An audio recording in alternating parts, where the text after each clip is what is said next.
sepakat bahwa tidak ada tes lagi untuk yang 5 tahun ke atas. Artinya pengangkatan 2018 ke atas itu tidak boleh lagi dites itu. Ya. Karena itu sudah pernah kita bahas di sini dan itu yang kita minta komitmennya kembali data. Sebetulnya ini masih banyak tenaga honorer yang sudah lama mengabdi itu tidak terdata, Pak. Kenapa tidak terdata? Ketika saya tanya, Pak, karena pendidikan saya tidak memenuhi. Tapi tadi Pak Menteri sudah mengatakan itu sudah disiapkan formasi itu, ya.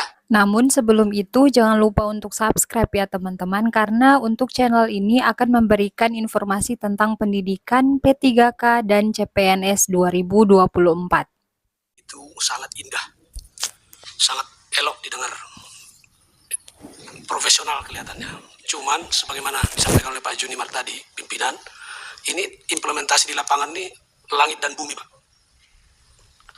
Sebagaimana disampaikan pimpinan tadi di dapil kami di Sumatera Utara 2 juga sama. Ya, tadi sudah disampaikan salah satu contoh kasus di Madinah. Itu kasus besar. Saya sampai lapor koordinasi sama BKN, sama Bu Imas, saya koordinasi. Ya, itu kepala dinasnya sudah ditangkap. Kepala BKD-nya sudah ditangkap. Ya, itu orang-orang yang sama sekali tidak pantas menjadi guru, itu malah bisa lolos jadi guru. Ada salah seorang peserta tes itu yang sebetulnya selama ini dia bekerja di bank muamalat, tiba-tiba jadi guru. Ada lagi yang pegawai asuransi swasta, tiba-tiba menjadi guru. Ada lagi adik istrinya Pak Bupati yang tidak pernah sama sekali jadi honor, ikut tes dengan SKTT menang, padahal CAT-nya sangat rendah, tetapi begitu di SKTT angkanya melonjak. SKTT itu nilainya antara 1 sampai 15. Lah yang lolos dikasih 15, yang tidak lolos dikasih 1. Itu angka mati. Nggak ada misalnya angka 10, angka 12, nggak ada. Ya, hasil tesnya itu saya lihat semua, laporan yang masuk ke saya, datanya ada sama saya. Ya, itu angkanya 1 atau 15 SKTT itu. Nah, orang yang CAT-nya 570 dengan angka SKTT 1 jadi nggak lolos. Orang yang CAT-nya 270 dengan angka 15 jadi lolos. Ini luar biasa. Ya, jadi ini di lapangan itu luar biasa. Kalau yang disampaikan Pak Junimart tadi 50 sampai 60 juta itu beneran adanya. Ya, 50, 60, 80. Kalau nakes itu 80 juta. Ya, karena TKDS itu 60 juta. Kalau guru itu 50 juta. Ya, jadi ini saya sudah sebetulnya waktu dengan BKN Regional Medan atau Regional Sumatera Utara, kita sudah sampaikan. Pada saat itu saya bersama Pak Junimart dan kawan-kawan sedang kunker ke sana, kebetulan ada tes waktu itu. Kita sudah sampaikan tolong diperiksa. Ya, bukan hanya soal masalah joki, tetapi ini praktek-praktek ini. Ya, yang seperti ini. Terus yang kedua, mengenai pengangkatan baru. Tadi disampaikan data 2,3 juta sudah diangkat sebagian sehingga tersisa 1,7 juta. Pak Menteri mungkin tidak tahu, tapi saya sudah laporkan kepada BKN Regional Sumatera Utara, sudah saya sampaikan. Tolong kunjungi kantor-kantor bupati di daerah saya itu. Kalau bisa datang hari Senin, pas apel pagi. Nanti kelihatan, yang baju putih itu adalah tenaga honorer. Yang baju coklat itu adalah tenaga ASN atau P3K yang sudah diangkat. Coba perhatikan, di kabupaten-kabupaten tersebut, itu yang absen, yang apel pagi itu, tenaga honorer masih ribuan. Nah, waktu itu saya sampaikan tuh Pak Junimart, waktu kita ke Medan, saya sampaikan kepada regional, tolong ke sana gitu. Kenapa? Apa yang terjadi? Ketika terjadi seleksi, baik itu 2021, 2022, 2023, setelah sebagian terpilih menjadi P3K, formasi yang sebelumnya honorer itu diisi kembali oleh pejabat daerahnya. Ketika kita tanya, loh dari mana anggarannya? Kan masih ada anggarannya.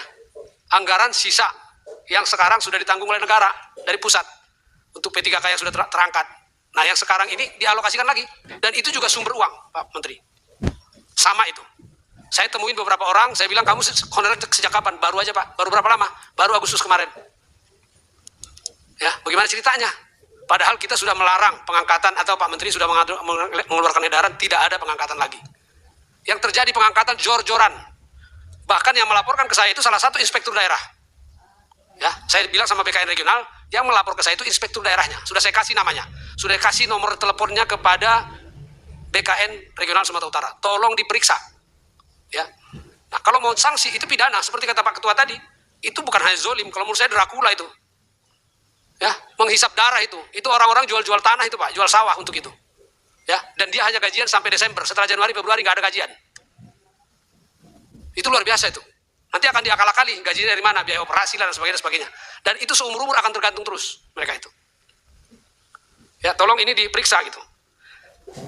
Kemudian saya baru saja sebelum pemilu kemarin ditemui oleh Forum Guru Honorer Sumatera Utara, guru teknis, artinya yang guru SMK ke atas ya, SMA sama SMK. Kalau SD sama SMP kan di kabupaten, tapi ini SMA, SLTA. Masih ada sekitar 8.000 guru di Sumatera Utara yang belum diangkat.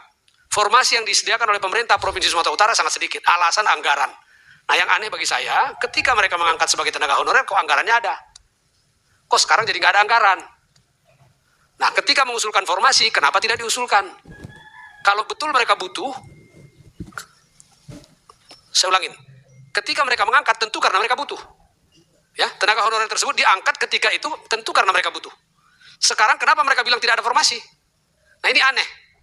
Ya, aneh bin ajaib. 8.000 guru, saya datanya ada sama saya lagi minta datanya, nanti saya mau serahkan sama Pak Menteri atau Pak BKN, silahkan siapa nanti yang ini, supaya formasi ini diadakan. Mereka ini sudah pada lulus semua testing, sudah lulus passing grade. Istilah mereka guru yang sudah lulus passing grade, tapi nggak diangkat-angkat sampai hari ini karena formasinya tidak ada. Jatahnya cuma 200, jumlah guru 8.000 orang. Nah ini kasus ini Sumatera Utara secara keseluruhan, bukan dapil saya saja, ini Sumatera Utara secara keseluruhan. Kemudian yang disampaikan oleh Pak Junimar juga tadi sudah, yaitu mengenai yang belum didata. Sebetulnya ini masih banyak tenaga honorer yang sudah lama mengabdi, itu tidak terdata Pak. Kenapa tidak terdata? Ketika saya tanya Pak, karena pendidikan saya tidak memenuhi. Kenapa pendidikanmu tidak memenuhi? Karena saya cuma lulusan SD atau SMP. Lah iyalah, orang petugas kebersihannya lulusan SD, lama saya lulusan SMA. Saya bilang begitu toh. Dulu dia diangkat itu sudah belasan tahun yang lalu, ya pakai ijazah SD. Sekarang kok dia tidak punya kesempatan untuk ikut-ikutan. Tapi tadi Pak Menteri sudah mengatakan itu sudah disiapkan formasi itu. Ya, sudah dibuat ijazah SD juga bisa ya untuk tenaga-tenaga tertentu. Mudah-mudahan itu menyelesaikan masalah. Tetapi dengan demikian, maka masih banyak sekali yang belum terdata Pak. Ya, kalau sekarang disebutkan 1,7 lagi yang belum terdata, berarti masih banyak yang belum terdata. Karena tidak masuk dalam kategori pendidikan yang tadi itu. Ada yang karena katanya tidak linier, ada karena apa, dan seterusnya, dan seterusnya. Ini banyak sekali kasusnya, sehingga sebetulnya masih banyak sekali yang belum terdata ini. Jadi saya kira, Pak Menteri, yang perlu kita sinkronisasi terlebih dahulu adalah datanya. Data ini, dan ada juga data-data siluman yang baru masuk, dan sebagainya. Ini kita konfirmasi dulu deh.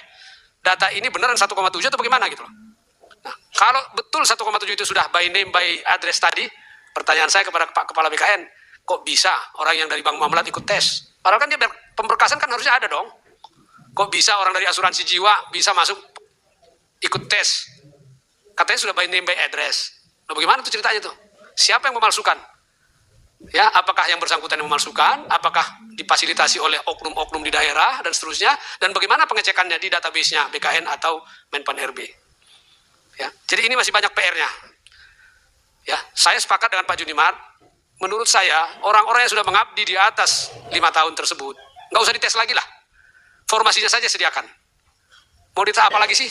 Kompetensi sudah ada, jelas dia sudah mengajar selama 5 tahun. Gitu. Mau dites apa lagi? Mau diadu-adu apa lagi? Seolah-olah tidak punya kompetensi, kan gitu. Ya, nanti ya tugas Menpan RB untuk mendevelop kompetensi itu kalau memang kurang, kan gitu kira-kira. Jadi saya sepakat bahwa tidak ada tes lagi untuk yang 5 tahun ke atas. Artinya pengangkatan 2018 ke atas itu tidak boleh lagi dites itu. Ya. Karena itu sudah pernah kita bahas di sini dan itu yang kita minta komitmennya kembali lagi gitu. Saya kira itu dari saya, Pak Menteri. Nanti kalau boleh saya akan kasih data 8.000 guru di Sumatera Utara. Mohon perhatian, mereka sudah testing tapi belum diangkat-angkat sampai hari ini. Terima kasih. Assalamualaikum warahmatullahi wabarakatuh. Assalamualaikum warahmatullahi